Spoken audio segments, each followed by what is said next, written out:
Maraba mu zuwa tashar Sansi New TV, kuna magana ne da limamin masoya. Maudu'in dai namu na yau shine soyayya ba ta kawo farin ciki, haka ma ba ta kawo damuwa. Kuma ina da hujjojina. Da fari ku biyo ni, ku danna mana subscribe, ku danna mana ƙararrawar sanarwa, sannan kuma idan saƙona ya burge ku, ku danna mana like da kuma sharing domin rarrabawa kulawa. Asalin yadda abun ya faru shine abokanina ne suka rika kiran soyayya bala'i, soyayya masifa, soyayya kaza da kaza. Ni kuma ba zan lamunta ba, kasancewar ni mai kare martabar soyayya ne. Ta yada raina da lafiyata kuma ana cin zarafin soyayya na yi shiru? Ai kuwa sai inda energy na ya ƙare. Yawwa mu je zuwa ku ji amsar da na basu. Abu ne da kuka sani kullum da koyaushe kuma zan maimaita muku. Sai dai kuma ina so mutane su fahimta cewa wannan ra'ayina ne zan faɗa, ba lalle ne ya zamo ra'ayin kowa da kowa ba. Sai dai kuma zan goyi bayan ra'ayin nawa da hujjoji. Don haka waɗanda ke amfani da hujja za su biyo ni mu je yawwa mu je zuwa. Soyayya ba ta saka farin ciki kuma ba ta saka damuwa idan masoya na yi. To menene dalili na? Mu je zuwa dan tsokaci. Zan dan yi dan tsokaci game da soyayya. Dan tsokaci da nake so na yi game da soyayya shine soyayya dai da fari abun da nake so kowa ya kiyaye da shi shine halitta ce. Tamkar dai komai da aka halitta, Ubangiji ya halicci soyayya kuma ba halitta ce ta yanzu ba. Jinan ba fa sai da ka fara soyayya bane Allah ya halicci soyayya. Tun can baya soyayya take wanzuwa a cikin duniya. Da haka kenan tunda halitta ta aka yi, dole a samu tana da ɗabi'a. Kamar dai yadda mutane suke da ɗabi'u, dabbobi suke da ɗabi'u, tsuntsaye suke da ɗabi'u, ita ma soyayya tana da tata ɗabi'ar. So yana da wa'yansu ɗabi'u guda biyu, wato farin ciki da kuma baƙin ciki, ko kuma na ce damuwa dai. Kalmar baƙin ciki ta yi tsauri. Fashin baƙin da nake so na yi anan shine na san kowa ya kiyaye da menene so, ba fa soyayya ba. So wanda shine asali kafin mu yi batu akan soyayya. A karkashin so na faɗa muku cewa akwai soyayya, akwai abota, akwai menene yan uwantaka da sauransu. A karkashin so din dai hallau na faɗa muku cewa akwai so na abubuwa. Kamar ka ji kana son abu, kana so ka tafi, kana so ka zauna, kana so ka ci abinci.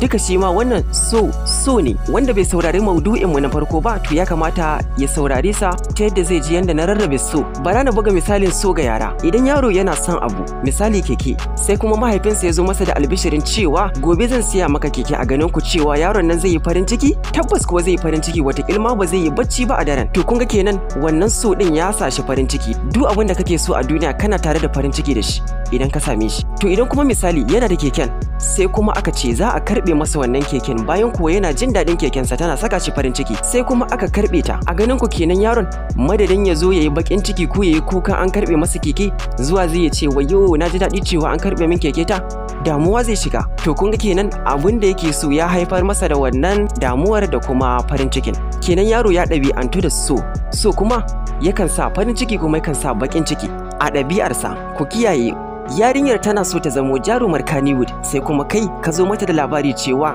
gobe ki shirya zan kai ki gurin Ali Nuhu. A ganinka idan ta haɗu da Ali Nuhu za ta yi farin ciki ne, ko kuma wannan labarin ma dai mu ce zai saka ta farin ciki ne, ko kuma damuwa zai saka ta?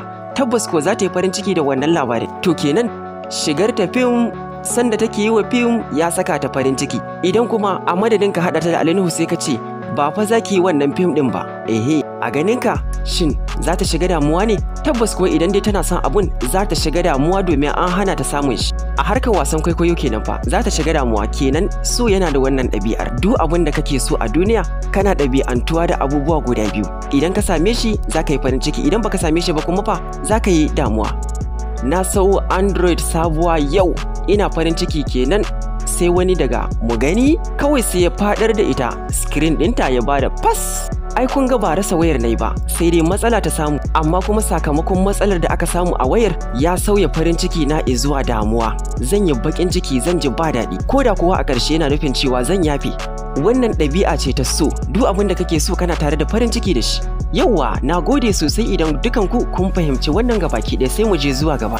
Zan yi batu akan soyayya. To soyayya kamar dai kowace halitta, ita ma Ubangiji ya saka mata wani abu da ake kira sharaɗi. Yau ya kamata ku kiyaye da cewa komai da ubangiji ya halitta ya saka masa sharadi, ya saka masa ɗabi'a, ya saka masa komai da abun nan yake bukata. Kamar dai kai yanzu misali idan muka ɗauka da ubangiji ya baka lafiya sai da ya baka sharuɗan kiyaye wannan lafiyar. Da ubangiji ya samar da ilimi sai da ya samar da sharuɗan neman sa. Da ya samar da kasuwanci sai da ya samar da sharuɗan da za a bi a nemi kuɗaɗe a wannan kasuwancin. Wanda kenan idan ba a bi wa'annan sharuɗan ba fa ya kenan za ta ƙare. In ma dai ba za a sami wannan ilimin ba ko kuma ba za a samu wa'annan kuɗaɗen ba ta karkashin kasuwanci. 'Yan canji mu je zuwa. Soyayya na da sharaɗi. Manya daga ciki shine kiyaye wa juna gani da kuma ji. A kullum idan muka yi magana akan damuwa ko farin ciki, hanya mafi saurin aika damuwa da farin ciki cikin zuciya hanyoyi biyu ne. Akwai fa wa'ansu hanyoyin, amma hanyoyi biyu su suka fi saurin aika wa'annan a cikin zuciya. Kunnaye da kuma idanuwa. Abinda ido ya gani rai zai ɓaci, ko kuma abinda kunnaye suka ji rai ya ɓaci. To a soyayya idan aka kiyaye wa'annan tabbas za a fita damuwa. Idan aka kiyaye su za a yi farin ciki. Kiyaye wa juna lafazi a soyayya ga masoya na ɗaya daga cikin sharuɗan soyayya, kuma sharaɗin da zai sa su yi farin ciki ko su shiga damuwa. Misali, ka zo fira sai budurwarka ta faɗa maka cewa gobe ina so na je bikin ƙawata, sai kai kuma kace habare ba za ki je ba. Jiya ma fa kin je, sai ta nuna gaskiya ita ba za ta yarda ba, sai fa ta tafi. Kaga wannan lafazin da ta yi maka na cewa gaskiya ita sai ta tafi zai iya sawa ranka ya ɓaci. Har ka dawo gida kana tunanin abun, wai kai wance za ta faɗa wa cewa sai ta tafi. Alright, to shikenan ma za ka iya kwana da abun a ranka. To kenan anan shin yarinyar ce ta saka ka damuwa ko kuma soyayyar ce ta saka ka damuwa? Kenan idan aka ce ka yi bayani sai ka zo ka ce soyayya masifa ce, soyayya bala'i ce. Aka ce sharaɗin soyayya ku kiyaye wa juna abin da idanuwanku za su gani su aika saƙon damuwa a cikin zuciya, sai kuma ka kasa kiyaye wannan sharaɗin sai ta kama ka dumu-dumu tare da wata yarinya kana fira da ita. Kishinta ya tashi, ranta ya ɓaci, ta koma gida kamar ta yi kuka har ta kwana tana baƙin ciki damuwa. Kenan idan muka zo bayani game da dalilin damuwarta, wa za mu ci ya saka ta damuwa? Daidai ne mu ce gaskiya so bala'i ne? No, bana tunani gaskiya. Sai dai kai ne ɗan bala'in, domin kai ne ka kasa kiyaye sharaɗin soyayya har budurwarka ta kama ka kuma ta yi damuwa. Idan muka ce kyautata lafazi na ɗaya daga cikin sharuɗan soyayya, sai kuma budurwarka ta kyautata maka lafazi har ta faɗa maka kalaman soyayya, kenan idan ka tashi yabawa wa za ka yabo? Budurwar taka za ka yabawa ta saka ka farin ciki ko kuma soyayya da aka saka ka farin ciki a cikinta? Jinan soyayya bata da hannu a cikin wannan. Abar yabawa ita ce budurwarka, ita ce ta kiyaye sharaɗi ta faɗa maka abu mai daɗi da har ya saka farin ciki. Don haka kai ma misali idan wata rana ka faɗa mata abin da ranta ya ɓaci, ba fa soyayya za a zarga ba, kai ne abin zargi. Babu ruwan soyayya a ciki, domin soyayya tsohuwar halitta ce. Tunda aka haife ka ka zo duniya ka tadda soyayya a duniya, kuma a cikin duniya zaka bar ta. Mu janye soyayya a gefe, mu buga misali akan wani abu. Sharaɗin cin jarabawa shine sai ka yi karatu tukuru. Sai kuma na ce gaskiya ni ba zan yi karatun nan ba, kuma ina so na ci jarabawa. Kaga kenan dai ban kiyaye sharaɗin cin jarabawa ba. Idan a ƙarshe aka kayar da ni, kenan zan ce gaskiya wannan jarabawar shegiya ce? Shegiyar jarabawa? A'a, ba zan ci haka nan ba. Sai dai ni na zargi kaina kasancewar ni na kasa kiyaye sharaɗi. Likita ne ya faɗa min cewa domin kiyaye lafiyata ya kamata na daina shan ruwan sanyi, sai kuma a ƙarshe na kasa kiyaye wannan sharaɗin. Na rika shan ruwan sanyi na, to me ruwa na ma ni? Ana nan kuma sai ciwo ya dawo. Kenan zan ce ciwo bai yi min adalci ba, ko kuma ni ne ban yi wa kaina adalci ba? Ni ne ban yi wa kaina adalci ba kasancewar ban kiyaye sharaɗin ciwo ba. Da bature ya mota cewa yi sharaɗin wannan mota ta yi tafiya sai ka saka mata fetur. Sai kuma na ce ni gaskiya ba zan saka mata fetur ba, kuma so nake wannan mota ta yi tafiya. A ƙarshe kenan idan mota ta ki tafiya, shin ni ne na kasa kiyaye sharaɗin motar ko kuma motar ce ta ki min adalci? Kenan ya kamata na ce a ƙarshe wannan shegiyar motar, na zage motar, na ce yar bala'i ce, masifa ce, bala'i ce? No, komai na duniya kafin ka same shi ko kafin ya zo a gare ka yana da sharaɗi. Sharaɗin ka zamo mai arziki shine sai ka yi aiki tukuru, ka yi kasuwanci. Sai kuma bana da sana'a, bana so na yi aiki, ni kawai ɗan zaman banza ne lamba ɗaya, kuma a kullum mafarki na so nake na yi arziki. Dan Allah idan arziki bai zo ba, wa ya kamata na zirga? Kaina ko kuma arzikin? Komai ka kiyaye sharaɗinsa za ka ji daɗinsa, komai baka kiyaye sharaɗinsa ba za ka ji daɗinsa ba. A soyayya ma haka. Bara na faɗa muku wani abu, farin ciki da kuma damuwa ba sa zuwa bisa raɗin kansu. Ma'ana kamar kai ne aka sace maka waya a gidanku, sai kuma kowa ya ce ba shi ne ya ɗauka ba. To amma kuma ka san cewa wayar nan ba ita ce ta yi tsuntsuwa da kanta ta fece ba. Dole akwai wanda ya yi sanadin ɗauke ta. To haka ma farin ciki da damuwa ba sa zuwa sai tare da kuskuren wani. Ko da a soyayya ne, kana son ta tana son ka, sai iyayenku suka ce ba za ku aure juna ba, kenan ba laifinka bane ba laifinta bane, amma kuma laifin waye?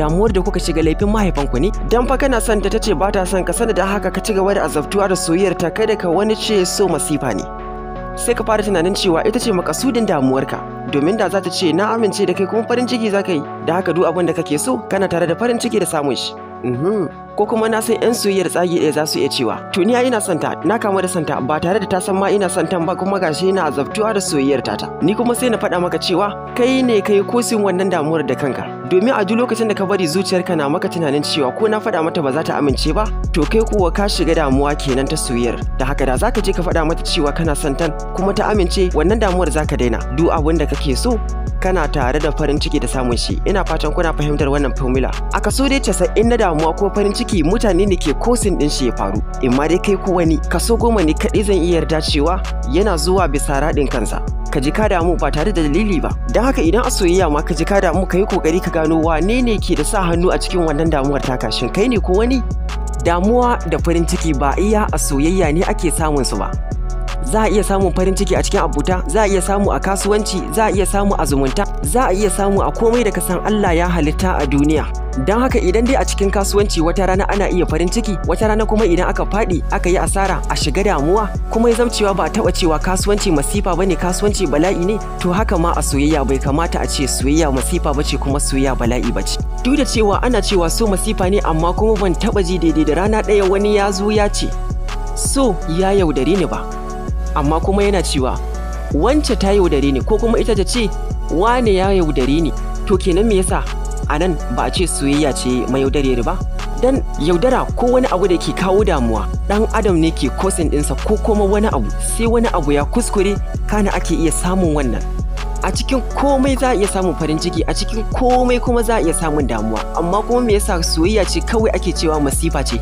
zan iya yarda da cewa damuwa da ake shiga a cikin soyayya takan iya fin tsanani sama da damuwar da ake iya shiga a abota a kasuwanci a sauran ababuwa na duniya to ita kuma a soyayya tun a na farko nayi bayani cewa shauki ne yake azizita komai idan a wani gurin ka samu damuwar kaɗan idan ka zo a cikin soyayya zaka iya samun damuwar da yawa idan a wani guri ka samu farin ciki kaɗan idan ka zo a soyayya zaka iya samun farin ciki da yawa kasancewar tasirin shauki shi yake azizita komai ya ƙara haɓaka shi ya zuba masa fetur don haka azaliyan komai da Allah ya halitta alkhairi ne a gare mu ya danganta daga mu idan mun kiyaye sharaɗinsa sai mu ji daɗinsa idan ba mu kiyaye sharaɗinsa ba kuma za mu fuskanci ƙalubalensa kai na gode sosai da lokacinku da kuka sadaukar min kuka saurari wannan abun har ƙarshe gaskiya ina godiya bana da kamar ku wallahi to masu sauraro wannan dai shine hujjata idan ka ji hujjata ta zamo hujja ku yi mana sharing domin sharing is caring